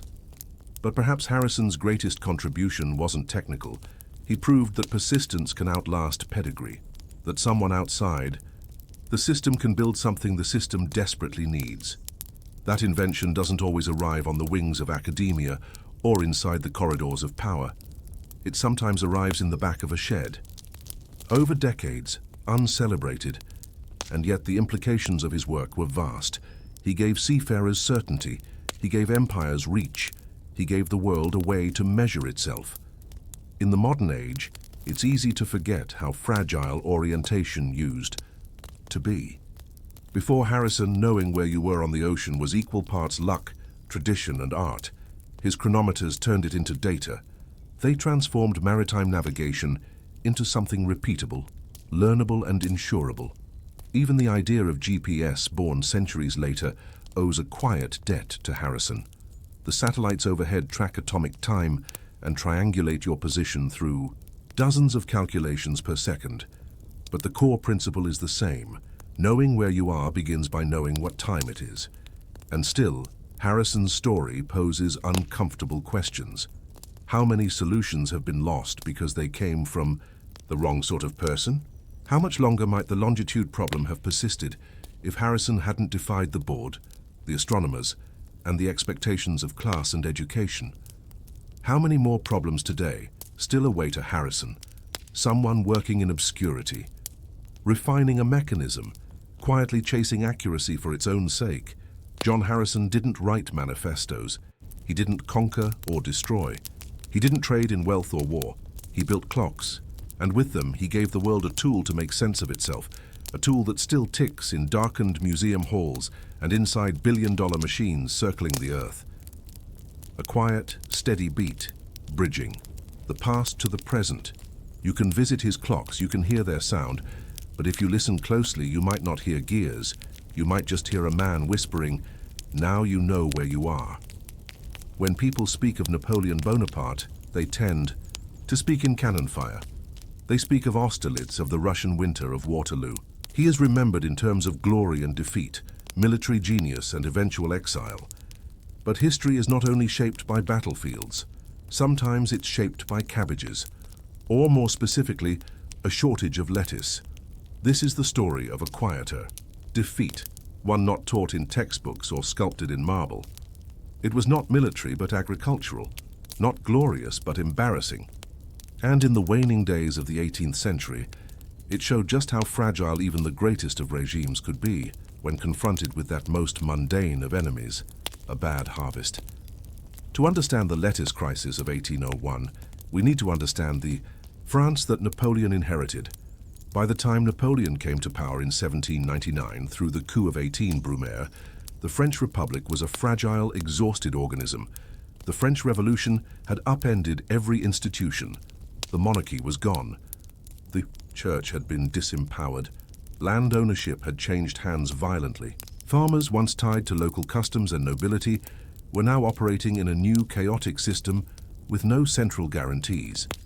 The revolutionary government had attempted to standardize weights and measures, nationalize grain stocks, and reform taxation. But these efforts were incomplete and often poorly executed. What remained was an agriculture sector deeply disorganized, subject to local hoarding, market manipulation, and transport disruption. France, in short, was hungry, and nowhere was this more true than in Paris, where the urban population relied entirely on food deliveries from the surrounding countryside. In 1800, Napoleon took power as first consul, promising stability. One of his most urgent tasks was to rebuild France's food system, not through philosophy or idealism, but through immediate, boring solutions: secure grain routes, suppress black markets, and make sure Parisians had something to eat. But then came 1801, a bad year. A year of failing crops, irregular rainfall and prolonged cold, a year when lettuces, among other crops, simply didn't arrive. Why lettuce? Because in the early 19th century, lettuce wasn't just garnish. It was one of the few leafy greens that could be grown, harvested, and transported rapidly. It filled tables, stomachs, and markets. It required fewer preservation methods than root vegetables, and it was essential for keeping scurvy and malnutrition at bay, especially in winter and early spring, when stored root vegetables had run out. France's lettuce fields, often clustered near Île-de-France, were managed by smallholders and cooperative gardens. These were not the massive agribusinesses of today, but delicate networks of cultivation that could be shattered by frost, flooding, or transport strikes. And in 1801, the weather turned. Spring frosts damaged young crops. Summer rains waterlogged the soil. Lettuce seeds rotted in the ground. Meanwhile, a spike in grain exports to northern Italy, then under French control, strained domestic supply. By July, lettuce was scarce in Paris, and the reaction, as with many food shortages in history, was swift and emotional. The market women of Paris, known as the Dames des Halles, had long served as the de facto regulators of food sanity in the city. They managed stalls, set prices, and even wielded political influence. During the revolution, their marches had helped topple kings. Now they marched again, not to Versailles, but to the prefecture, demanding intervention. They called it une salade sans fin, an endless salad, mocking the government's inability to provide even the simple. It was the first recorded instance of the French army being used to move lettuce, but even the military couldn't manufacture what the earth had failed to grow. Newspapers from the summer of 1801 carry small, tucked-away notices of the shortage. Owing to a delay in shipments from Melun, no romaine will be available at the Rue Mouffetard market until next week. Public patience is advised. The price of a single head has reached 5 sous, a luxury only for the supper table of generals. Pamphlets began appearing with hand-drawn caricatures of a wilted lettuce leaf wearing Napoleon's hat, accompanied by slogans like "Glory is no garnish." It became, in essence, a symbolic embarrassment. Napoleon, fresh from military victories in Austria and northern Italy, found himself mocked not for defeat on the battlefield, but for his inability to deliver salad. And while the military implications were nil, the political implications were real. Why did this matter? Because food legitimacy was at the heart of every ruler's survival. Kings ruled by divine right, but they fell when the bread stopped. Revolutionaries promised equality, but they failed when the soup ran thin. Napoleon, for all his power, knew this. He famously said, "An army marches on its stomach." He understood that food shortages didn't simply weaken armies, they undermined consent. To restore confidence, he temporarily subsidized vegetable sellers in Paris. He relaxed certain transportation tariffs to allow shipments from farther afield. He even authorized the planting of emergency greens in unused public spaces, including the old royal gardens at Tuileries. But damage had already been done. Outside Paris, rural communities viewed the lettuce crisis as a symbol of the urban elite's ongoing dependence on peasant labor. One letter, preserved in the departmental archives of Loiret, sarcastically refers to our Parisian princes crying for lettuce while we drink muddy water and eat beets. It may have been a small grievance, but it was a deep one, a reminder that the revolution had changed who sat in power, but not who worked the land. In later years, Napoleon would overhaul France's agricultural infrastructure. He would introduce reforms to land surveys, tax policies, and rural credit systems. But in 1801, those plans were still forming, and the people were still hungry. The lettuce shortage of 1801 was not a famine. No one starved. But it was a moment when the mundane became political, when something as ordinary as a salad became a metaphor for fragility. The military could conquer nations, but it could not command the weather. The state could issue decrees, but it could not force the soil to yield. The people, newly empowered by revolutionary ideology, expected more than promises. They expected produce. And when lettuce disappeared, so too did the illusion of total control. Even a man like Napoleon, who once seemed able to bend history to his will, could not bend the season to feed his capital. Which leaves a curious question. What does it mean when the might of an empire can be undone, not by an army, but, am I a vegetable? By late summer of 1801, the Parisian lettuce shortage had evolved from inconvenience to cultural farce. What began as a seasonal supply issue, caused by bad weather, failed crops, and overextended supply routes, had become a national punchline, a source of political satire, and a quiet test of Napoleon's promise of domestic stability. The first consul, known for his sweeping military campaigns and iron control over the state, found himself navigating a different kind of battlefield, the Parisian marketplace. And in this domain, the grocers were generals, the stalls were trenches, and the common head of lettuce became a symbol for the wider challenge of governing a hungry republic. To understand how this seemingly minor shortage took on such symbolic weight, we have to look at French society in the post-revolutionary era. The French Revolution had elevated not only ideas like liberty and fraternity, but also a new kind of economic visibility. Food access, particularly in Paris, was no longer simply a matter of commerce. It was an issue of justice, of the rights, of the citizen. The revolution had enshrined the right to subsistence as one of the people's fundamental claims. Bread is the king of the poor, they said, and in that sense so too was lettuce, cheap, fresh and filling. When that right felt threatened, even by seasonal change, it triggered civic unrest. Napoleon, fresh off signing the Treaty of Luneville with Austria and restoring French dominance in Italy, had been enjoying a string of political and military successes. But in the Paris markets, his reputation was starting to wilt. Newspapers sympathetic to the Jacobins began publishing short editorials and street ballads, mocking the administration's ability to regulate consuls but not cabbage. One song, reportedly sung at taverns and near bread stalls, included the line, "He feeds the cannons well enough, but lettuce lies in state of bluff."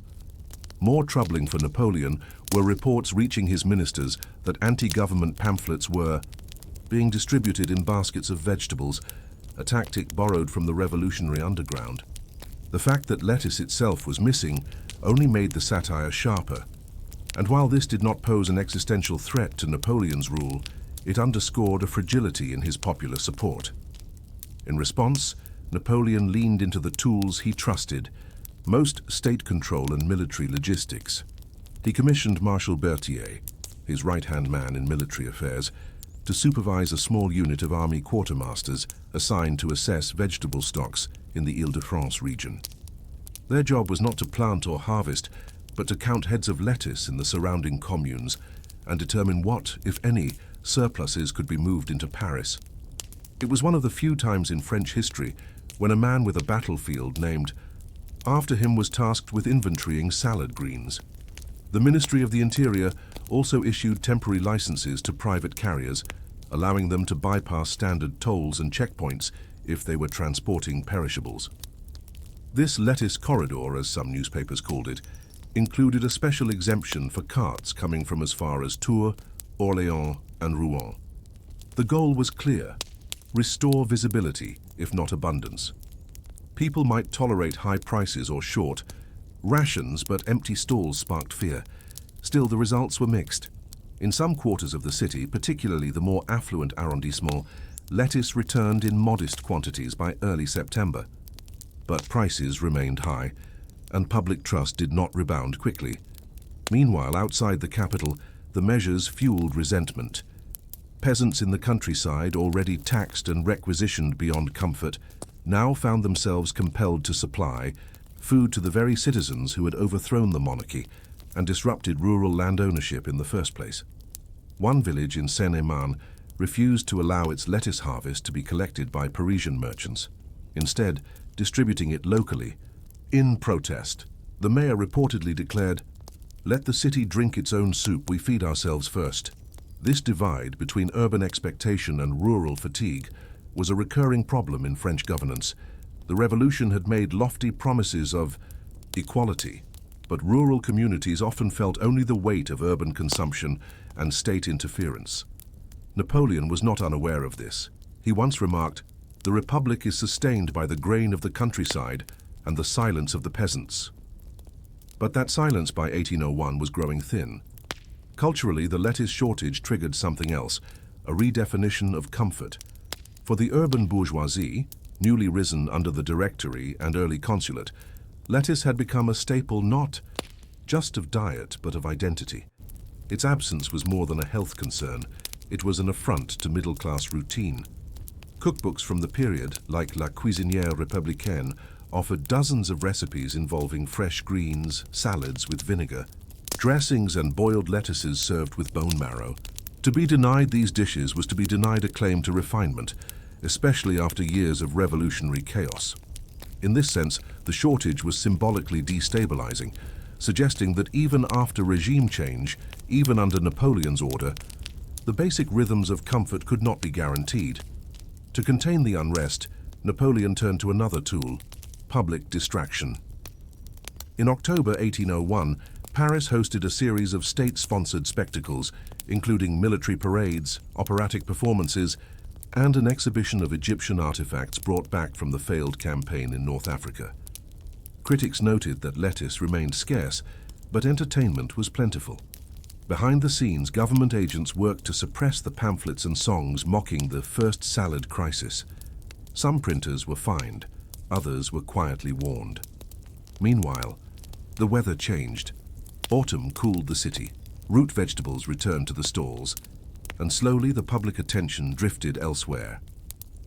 By November, lettuce had returned to the markets, not in abundance, but enough. But the damage had been done, not to Napoleon's hold on power, but to the illusion of invincibility.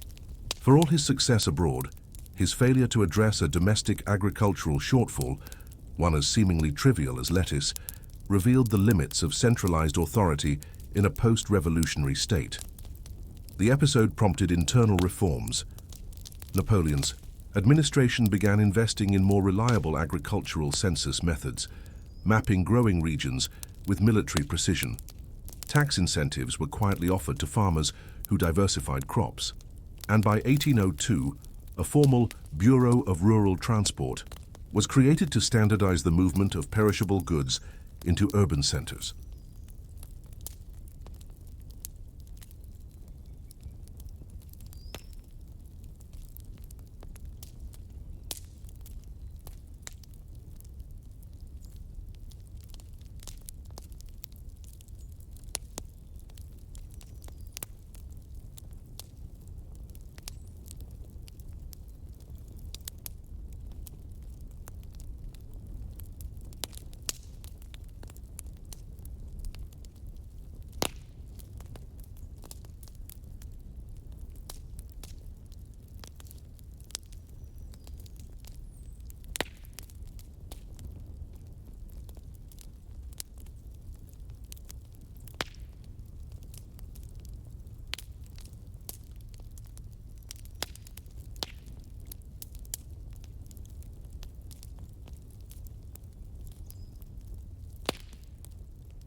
As the year 1801 wound down and the early chills of winter returned to Paris, the Great Lettuce Panic finally faded into the background of public memory. The stalls of Les Halles filled once more, not abundantly, but adequately. The market women, who once barked about cabbage and consols, returned to their normal routines, and Napoleon Bonaparte, first consul of France, returned to matters of statecraft, war and diplomacy. But something had changed, not only in the bellies of Parisians, but in the quiet corridors of Napoleon's growing bureaucracy. Because beneath the ridicule and street songs, the lettuce crisis of 1801 had delivered a message few in power could ignore. The French state, even under its most efficient leader, could still be humbled by a failed crop. Let's be clear, this wasn't the sort of event that made it into the great paintings of the Napoleonic era. You won't find lettuce alongside bayonets at the Louvre. But the shortage had exposed a structural fragility in the consulate system, namely, that food distribution was as vital as battlefield supply lines and far more difficult to control. Napoleon had once bragged that order is the delight of reason. But in the chaotic realm of agriculture, order was elusive. Unlike soldiers or bureaucrats, crops couldn't be ordered to obey. Rain didn't respect planning. Soil didn't adhere to policy. Farmers weren't simply suppliers, they were citizens with needs, fears, and grievances of their own. And food, unlike medals or proclamations, had an expiration date: the lettuce. Shortage had illustrated in edible form how power was always in tension with unpredictability. In the months that followed, Napoleon quietly pushed through reforms, modest at first, but far-reaching in effect. A census of agricultural zones. The government began formalizing agricultural surveys. Prefects in each department were required to send seasonal reports on planting yields and supply risks. The information, once anecdotal or delayed, was centralized for better forecasting. This was the seed of what would become the modern French agricultural ministry. Standardization of rural roads. Napoleon invested in logistics infrastructure, building new roadways not just for military advantage, but to link markets more efficiently. The infamous routes impériales, a network of straight, stone-laid roads radiating out from Paris, would eventually ensure quicker transportation of food. Not coincidentally, this road-building project accelerated after 1801.3. Agricultural incentives. In 1802, a series of modest tax relief measures were granted to smallholders and tenant farmers who grew perishable vegetables for sale to cities. This shift in policy acknowledged without public admission that market crops mattered just as much as grains, particularly for the perception of abundance. A quiet alliance with the Dames des Halles. Perhaps most revealing was Napoleon's behind-the-scenes work with the market women of Paris. These women, longtime regulators of city food supply and sentiment, were given greater access to municipal decision-makers. Their cooperation, Napoleon realized, could make or break his urban stability, and so he gave them something the monarchy never had: a role. This approach, pragmatic, local, and responsive, reflected Napoleon's genius at statecraft. He understood that a regime survives not only on ideas or victories, but on the perception of competence. His failure to anticipate the 1801 shortage had made him look foolish. His swift adjustments helped preserve his image. But the lessons weren't just institutional. They were cultural. The lettuce crisis may not have toppled the consulate, but it fed into a larger psychological pattern among Parisians and, more broadly, urban populations across Europe. After the revolution, the people had been promised modernity, a world of reason, order, and fairness, but food shortages, even minor ones, punctured those illusions. They were visceral reminders that the Enlightenment had not solved everything. In that sense, the lettuce crisis became part of the emotional economy of post-revolutionary France, a small but potent example of how public memory latches onto failure more tightly than success. The shortage was later referenced briefly and with irony in several literary works. In an 1815 issue of Le Mercure de France, an essay mocked those who feared no sabre, yet trembled before a bare vegetable crate. The poet Marcellin de Bourg-Valmore, writing decades later, referred to the incident obliquely as Le Printemps des Feuilles Mortes, the spring of wilted leaves. Even in culinary circles, the shortage lingered. Recipes published in early 19th century French cookbooks began favoring cold salads made from stored roots, an adaptation likely born of memory as much as nutrition. Dishes once heavy on greens began incorporating beets, chicory, and celery, root, vegetables that stored better and didn't depend so heavily on precise weather. Looking outward, Napoleon's later continental blockade, his attempt to isolate Britain economically, ran into similar food-based complications. The lettuce crisis had been a small domestic affair, but it served as a test case for something Napoleon would face again on a larger scale: the impossibility of controlling every variable in a global organic system. And though he never referred to the crisis directly in his writings, his later policies suggest a man who had learned, however reluctantly, from a leaf of lettuce. Napoleon's ultimate downfall came famously in Russia in 1812, not from bayonets, but from weather, terrain, and overextended supply chains. The enemy was again not one army, but many uncontrollable forces, and in a way the lettuce crisis foreshadowed that reality. It was the first clear instance where his system, so brilliant in theory, failed to meet the day-to-day needs of a city. And for a moment the Emperor of Europe was undone not by a general or a coup, but by rain, mold, and rot. Today the incident is rarely remembered. You'll find no plaque in Paris honoring the crisis, no monument to the missing greens. But if you walk through the morning stalls of Rue Claire or Marché d'Aligre, where vendors stack neat piles of lettuce heads, crisp, bright, and orderly, you are seeing the product of centuries of learning. You are seeing Napoleon's forgotten war, not against Austria or Prussia, but against spoiled produce, empty baskets, and the limits of command. So what does this story teach us? That sometimes the biggest lessons come from small failures. That political power means little if it cannot guarantee the ordinary. And that in the end, even emperors must answer to the market.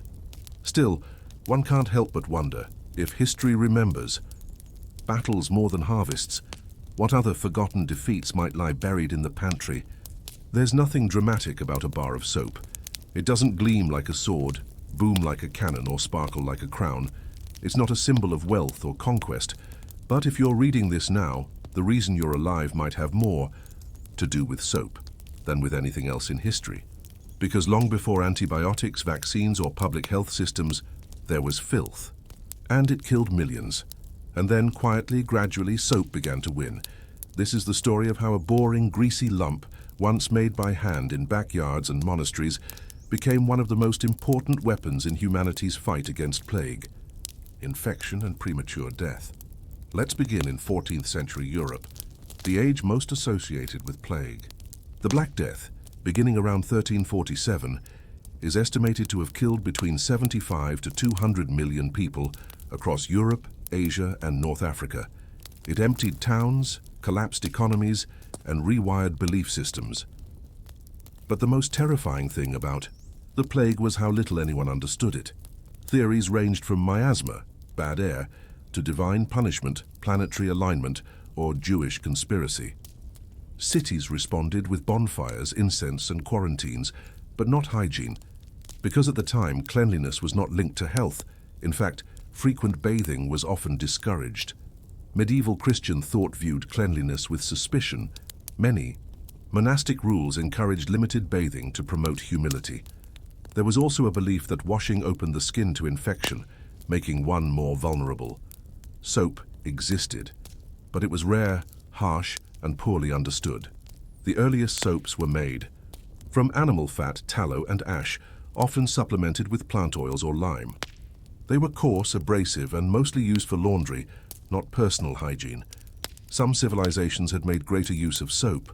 Islamic societies, for example, prized cleanliness as part of religious ritual and produced early liquid soaps using olive oil and alkali. Roman bathhouses promoted washing, though often more with oils and scrapers than lather. But in Europe during the Black Death, soap was a curiosity at best, a luxury at worst. Cleanliness simply didn't exist in the public. Imagination as a disease prevention strategy. It would take centuries and many more outbreaks for that to change.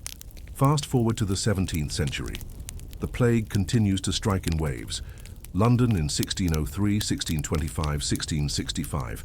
Each time panic ensues, streets are deserted. The dead are buried in mass pits. Laws are passed to quarantine homes. Red crosses are painted on doors. But soap still plays little role.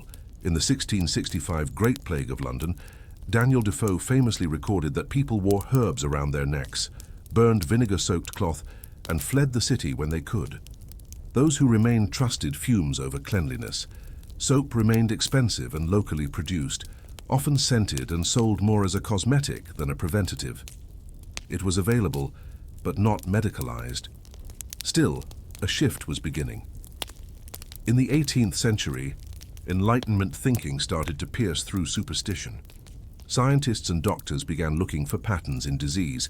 They still lacked the germ theory of disease, that would come later. But they began associating decay, dirt and overcrowding with illness, and soap, once scorned as vanity, began to creep into the conversation. One of the key catalysts was the rise of hospitals, particularly military and charitable hospitals, which had to handle large numbers of wounded or sick patients. Observant surgeons noticed something simple. Patients whose wounds were cleaned more frequently survived more often. Soap wasn't yet seen as an antimicrobial agent, but as a symbol of order, discipline, and sterility. By the late 1700s, soap production had grown significantly in France and England. Some cities began to pass ordinances encouraging public baths and hand-washing stations, primarily for aesthetic or moral reasons, but the effect was physiological nonetheless. The real breakthrough came in the 19th century, when soap was finally linked, however imperfectly, to disease prevention, and it began with hands. In 1847, a Hungarian physician named Ignaz Semmelweis made a startling observation at the Vienna General Hospital. 2 maternity wards existed, one run by doctors and medical students, the other by midwives. The ward staffed by doctors had 3 times the mortality rate due to puerperal childbed fever. Semmelweis realized the doctors were coming directly from autopsies and dissecting rooms and delivering babies without washing their hands. He ordered staff to wash with chlorinated lime solution, a harsh but effective soap mixture. The results? Death rates plummeted. Semmelweis, despite his success, was mocked by his colleagues. He lacked a theoretical explanation, germ theory hadn't been formalized, and his insistence on hand-washing was seen as an affront to medical dignity. He died in obscurity, but his idea took root. In the decades that followed, germ theory began to solidify. Thanks to scientists like Louis Pasteur and Robert Koch, microscopic organisms were shown to cause disease. The public and the medical profession began to understand that cleanliness was not just aesthetic, but protective.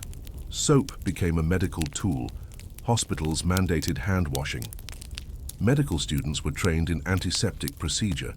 Public health campaigns encouraged personal hygiene as a civic duty, and this time, soap was ready. Because just as germ theory rose, so did the industrialization of soap. In 1791, a French chemist named Nicolas Leblanc developed a method to extract sodium carbonate, soda ash, from common salt, one of the key ingredients in soap production. This made soap cheaper and more abundant. By the mid-1800s, manufacturers like Pears, UK, and Lever Brothers, later Unilever, were mass-producing scented, standardized bars of soap for the masses. Advertisements didn't speak in chemical terms. They spoke in morality, virtue, and cleanliness. Soap was no longer just a product. It was a symbol of civilization, and it was everywhere.